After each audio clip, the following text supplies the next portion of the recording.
Step by step guide to get a job in MNC यानी कि multinational company में अगर आप जॉब लेना चाहते हैं और आप एक फ्रेशर है या फिर एक्सपीरियंस है तो आप कैसे ले सकते हो। अगर आपका कोई भी रेफरेंस नहीं है मल्टीनेशनल कंपनीज में तो here step by step guidance है आप कैसे जॉब ले सकते हो मल्टीनेशनल कंपनी में।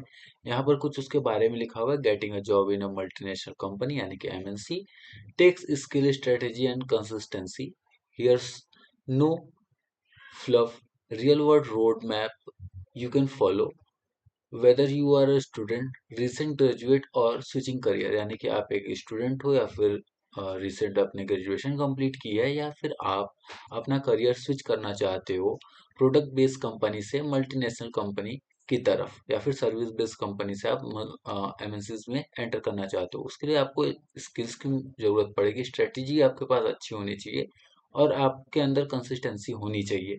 चलो बात करते हैं। सबसे पहले आप अपने नीश को पहचानिए यानी कि आप कौन से फील्ड में परफेक्ट बैठते हो। आप पहले उस बारे में ध्यान से सोचो। बी क्लियर अबाउट यू यानी कि अपने बारे में तुम क्लियर रहो। आप कौन से फील्ड में ज्वाइन करना चाहते हो, software development, data analytics, marketing या फाइनेंस में। उसके बाद अपने लेवल को देखो, फ्रेशर हो, जूनियर हो या फिर एक्सपीरियंस हो।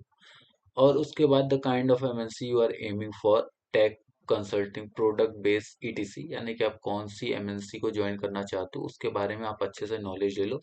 उसके बाद आप एक एडवांस मूव करो, बिल्ड द राइट स्किल।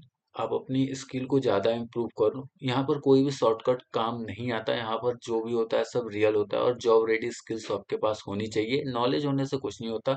आपके पास जितनी अच्छी स्किल होगी आप उतना अच्छा परफॉर्म कर पाओगे इंटरव्यू में और आपको उतना अच्छा पैकेज मिलेगा। नो डाउट एमएनसी में पैकेज बहुत अच्छा होता है, जिसके लिए सबसे पहले आप अपनी लैंग्वेज देख लो। आप कौन से लैंग्वेज में सूटेबल रहते हो या फिर आपको कौन कौन सी लैंग्वेज आती हैं। अगर आपको एक से ज़्यादा लैंग्वेज आती है तो बहुत अच्छी बात है, जैसे पाइथन, जावास्क्रिप्ट, जावा, रिएक्ट। उसके बाद भी बहुत सारी लैंग्वेजेस हैं। अगर वो सारी की सारी आपको आती हैं, सी, सी प्लस प्लस, तो बहुत अच्छी बात है, तब तो आपको और ज़्यादा आसानी होगी।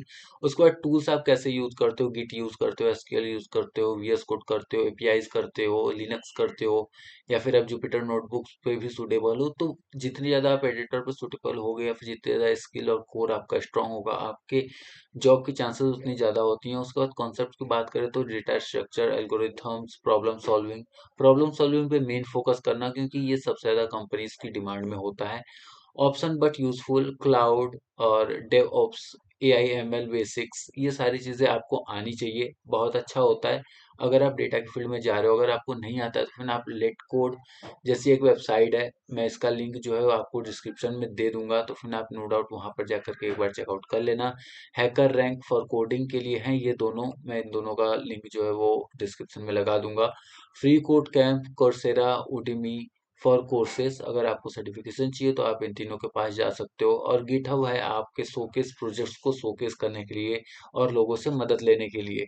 अब इसका जो नेक्स्ट है वो बिल्ड रियल प्रोजेक्ट है। आप जितने अच्छे रियल प्रोजेक्ट पे काम करोगे एमएनसीज में, आपकी उतनी ज़्यादा सिलेक्शन के चांसेस बढ़ जाएंगे। MNCs love candidate who shows what they can do, यानी कि मल्टीनेशनल कंपनीज जो होती हैं वो देखती हैं कि जो सामने वाला एम्प्लॉय है या फिर जो इंटरव्यूअर है वो किस तरह के प्रोजेक्ट्स को बनाता है या फिर किस तरह के प्रोजेक्ट्स पे उसने काम करा है, और पुट देम ऑन गिटहब। अगर आप उसे अपने गिटहब पर यूज करते हो तो बहुत अच्छी बात है। Smart small like Python projects we talk about, ये इसलिए मैंने लिखा है क्योंकि आपको अगर पाइथन के प्रोजेक्ट अगर आपने बनाया है तो बहुत अच्छी बात है। अगर नहीं बनाया अभी तक तो यहाँ पर आई बटन में आपको लिंक मिल जाएगी ऊपर साइड में कॉर्नर में, वो एक प्रोजेक्ट है, आप उसे एक बार जाके जरूर देखना। आपको वो काफ़ी ज़्यादा हेल्प करेगा अपने पोर्टफोलियो को बिल्ड करने में। उसके बाद right clean code, add a redeem file explaining the project. तो आप अपने प्रोजेक्ट को जितना अच्छी तरीके से रिप्रेजेंट कर पाओगे, आपका जो प्रेजेंस होगा वो उतना अच्छा होगा कंपनी के सामने। और सॉल्व रियल वर्ल्ड प्रॉब्लम्स, हमेशा चीज़ें ऐसी बनाओ जो कि रियल वर्ल्ड प्रॉब्लम्स को सॉल्व करे।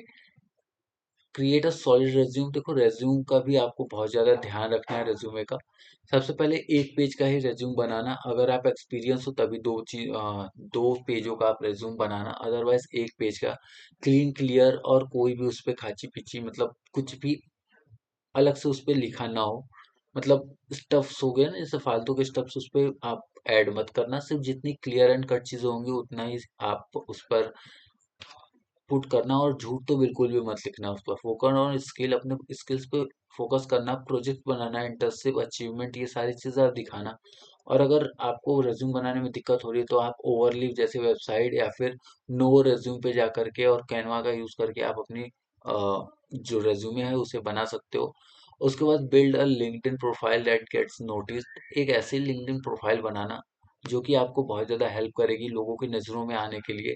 Use a professional photo, write a clear headline, Python developer building project with real world impact, list और project achievement and skill connect with people in your field. Engage करना आप लोगों के साथ पे, उनके पोस्ट पर कमेंट लाइक करना ताकि लोग आपको नोटिस करें और आपसे बात करने की कोशिश करें।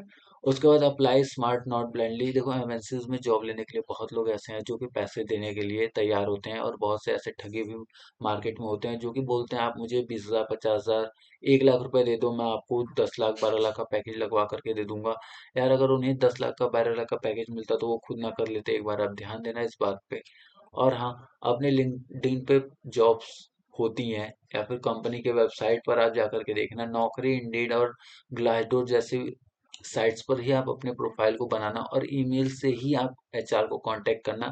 अदरवाइज किसी भी बीच के पर्सन को आप कांटेक्ट मत करना जो आपसे पैसे चार्ज करे। ठीक है, आई होप आपको ये सारी चीजें समझ में आ गई होंगी। उसके बाद प्रैक्टिस इंटरव्यू करना, आप डेली अपने इंटरव्यू की प्रैक्टिस करना, इंटरव्यू उसकी वीडियोस देखना, टाइप ऑफ राउंड्स जो होते हैं, ऑनलाइन कोडिंग टेस्ट होती है, टेक्निकल इंटरव्यू होता है, फिर एचआर इंटरव्यू होता है। उसके बाद सीनियर डेवलपर के साथ आपका इंटरव्यू कराया जाएगा। वो वेरी करता है आप कौन से पोस्ट के लिए जा रहे हो, तो पोस्ट टू पोस्ट वो बहुत ज़्यादा वेरी करेगा। अगर आप एक हाई पोस्ट के लिए जा रहे हो तो फिर आपको जो बड़े मैनेजर हैं वो आपका इंटरव्यू लेंगे, लेकिन जनरली ऐसा होता है कि आपका जो सीनियर मैनेजर या फिर जो सीनियर डेवलपर होता है वही आपका इंटरव्यू कंडक्ट कराता है। इंटरव्यू की प्रैक्टिस के लिए आप प्रैम का यूज़ कर सकते हो, इंटरव्यू डॉट आईओ का यूज़ कर सकते हो, या फिर अपने किसी भी दोस्त के साथ आप इंटरव्यू की प्रैक्टिस कर सकते हो। उसके बाद last and but not the least, stay consistent, improve weekly. देखो ये समझ लो एक ब्रह्मास्त्र की तरह है। Keep learning one skill at a time, एक बार में एक ही स्किल पे फोकस करना। उसके बाद कीप बिल्डिंग, एक बार में एक ही प्रोजेक्ट बनाना। ये नहीं कि आप 8-10 प्रोजेक्ट लेकर के बैठ गए हो और 10-10 मिनट सबको दे रहे हो, नहीं ऐसे नहीं। आप एक प्रोजेक्ट को पूरा 2 घंटे से 3 घंटे दो, एक दिन में एक प्रोजेक्ट बनाने की ट्राई करो। अगर एक दिन में नहीं हो रहा 2 से 3 दिन में बनाओ, लेकिन बेसिकली ट्राई करना कि एक दिन में आप एक प्रोजेक्ट अच्छे से बना दो। 5, 6, 7 घंटे जितने भी लगे आपको अच्छा प्रोजेक्ट बनाने में, आप उतने अच्छे से अपने आप से प्रोजेक्ट बनाओ। Keep applying 2 to 3 quality application daily, track your progress in a simple seat. और कुछ यहाँ पर बोनस टिप है, referral can fast track your MNC entry, यानी कि अगर आपसे कोई रेफरल लग जाता है या फिर आपको कोई सजेस्ट करता है एमएनसीज में, तो आपकी जॉब पा जाने की चांसेस बहुत ज़्यादा होंगी। और ओपन सोर्स कंट्रीब्यूशन हमेशा रखना, राइटिंग ब्लॉग्स और सर्टिफिकेशन के लिए आप गूगल, माइक्रोसॉफ्ट, एडब्ल्यूएस जैसे वेबसाइट से सर्टिफिकेशन ले सकते हो। तो आई होप आपको आज का वीडियो काफ़ी पसंद आया होगा और नॉलेजेबल लगा होगा। अगर वीडियो नॉलेजेबल लगे तो वीडियो को लाइक करना, चैनल को सब्सक्राइब करना। मिलते हैं कल एक नई वीडियो में, तब तक के लिए राधे राधे।